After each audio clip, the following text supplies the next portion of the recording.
నమస్తే మిత్రులారా, నేను మీ శ్రీనివాస్ చౌహాన్ అడ్వకేట్. సో మిత్రులారా, ఈ వీడియోలో మనము క్లాస్ 3 మరియు క్లాస్ 4 లీగల్ ఎయిడ్స్ అంటే ఎవరు?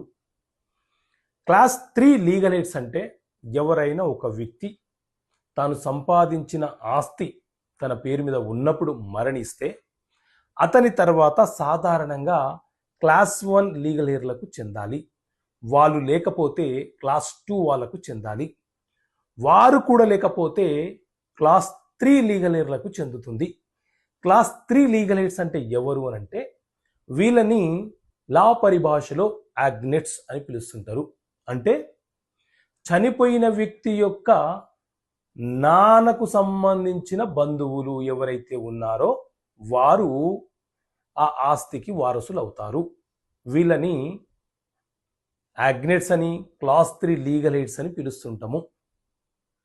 ఒకవేళ ఈ క్లాస్ 3 లీగల్ ఎయిడ్స్ లేకపోతే అప్పుడు ఆ ఆస్తి క్లాస్ 4 లీగల్ ఎయిడ్స్లకు చెందుతుంది.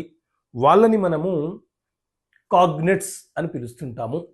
కాగ్నెట్స్ అంటే ఎవరు? చనిపోయిన వ్యక్తి యొక్క తల్లికి సంబంధించినటువంటి బంధువులు ఎవరైతే ఉన్నారో వారికి చెందుతుంది. సో ఇది సాధారణంగా హిందూ వారసత్వపు చట్టంలో పేర్కొన్నటువంటి class 1, class 2, class 3 and class 4 వీళ్ళెవ్వరూ లేకపోతే సెక్షన్ 29 ప్రకారంగా ఆ వ్యక్తి యొక్క ఆస్తి ప్రభుత్వానికి చెందుతుంది.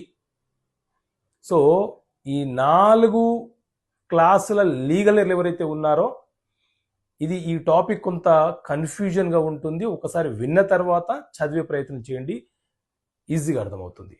ఓకే మిత్రులారా, థ్యాంక్ యూ. జై హింద్.